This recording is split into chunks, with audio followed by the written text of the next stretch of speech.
yaada hundaa asliinuu dubbatee jira. Kanaa ol baay'eetti dabaluulleen barbaachisaadhaa miti. Ati namni hundinuyyuu si miidhuu namni barbaadu hin jiru si qarqaaruma haa ta'u malee akkanatti goonaa akkanatti goona akkana haa ta'u irratti malee namni hundinuu waanuma gaarii yaadaniiti warra as jirullee ta'e warra as hin jirrellee jechaadha. Garuu hoo baay'ina namaa kana keessa yaadni namaallee akkasuma garagara waan ta'eef waan tokkorra waliigaluun dadhabamee hanga maatillee akka yaaddoftu akka cinqabdu ta'e malee miidhaa fi wanti hamaan as keessa hin jiru. Amma garuu alhamdulillah nu hunduu waliigallee jirra. Yaada gaarii irratti illee waliigalanii jiranii qaamaan warruma amma bira jirtu Dr. Hawwiidhaa fi qeerroo bira turta. Nutis jara kana tari'atuu hin beektu ta'uu danda'a. Nuti ammoo ni beeyna itti amannallee nama gaariidhallee nama amannullee rakkoon tokkollee jara biraa jirtutti wanti sirra ga'u hin jiru. An dhugaa sitti himaa warroota nama Saa'udiillee dhaqee qaamaanillee nama hedduu argee jira. Wallaahi ijoollee tana itti amana rakkoon tokkollee wanti sirra ga'u hin jiru hanga jara bira jirtutti siigalee akka mana kan keetiitti murtaahaa ta'ii firii ta'ii taa'ii homa tokkollee rakkoon jara bira sirra ga'u hin jiru. Nageenyi kan keellee eeggamaadha.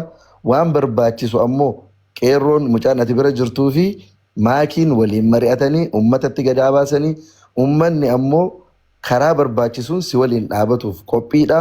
Kanaaf amma booda ka darbe darbee jira. Ilmi namaa kamiyyuu qormaata kamuu keessa ni darba.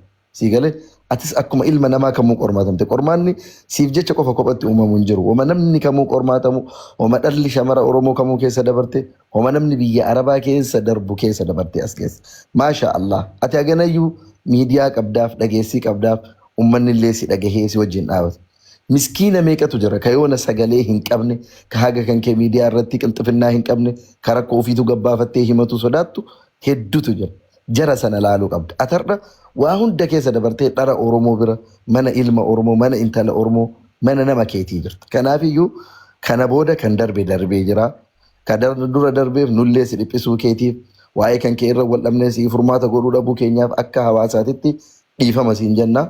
Atis kana booda ammoo tasgabbaahii sammuu nagahaatiin taa'ii waan godhamuu qabu ammoo guyyoota muraasa eega ati boqattee miidiyaa kanarraa illee xiqqoo galalleetteen booda maakii fi qeerroo waliin mari'atanii akkaataa fuuldura kan keetiitii fi waan godhamuu qabu irratti waan akkanaa mari'anne murteessine karaa kanaan mucayyoo tana bira dhaabbadhaa jedhanii uummatatti gadaa baasanii uummanni ammoo si wajjin dhaabatuuf qophiidha. Kanaafiyyuu nu'uu uummanni Oromoo bal'aan du'arraa si baraaruudhaaf uf cinqaa turan halkan lamaa sadii wanta ati duutuuf maali? Kaleessa mana ormaa sana keessatti hunduun har'a nama kee bira geettee qaama kee bira geettee obboleeyyan kee bira geettee wanti ati duutuuf hin jiru. Siigalee hawaasni kun si baraaruudhaaf. Kanaaf waan tokkollee sitti hin dhaga'aminni tasgabbaahii siin jedha. Guyyaa murteessanitti ammoo hawaasni si waliin jira abshirii. Agarsiifatti dhagmooyyuu sammuu kee tasgabbeessii firii taa'e. Hirriba kan kee gahaa rafi. Shaaworii kan kee seeraan gali. Nyaata kan kee seeraan nyaadhu. Waan barbaaddu kamiyyuu hin sodaatini jara gaafadhu jarri sii godhani siin jedha. Galatoome bakka kanumaan Abu qottu bakka amma firraa baate. Ayyee Lakkoofsa biyya siitiin ergaayaa keessan.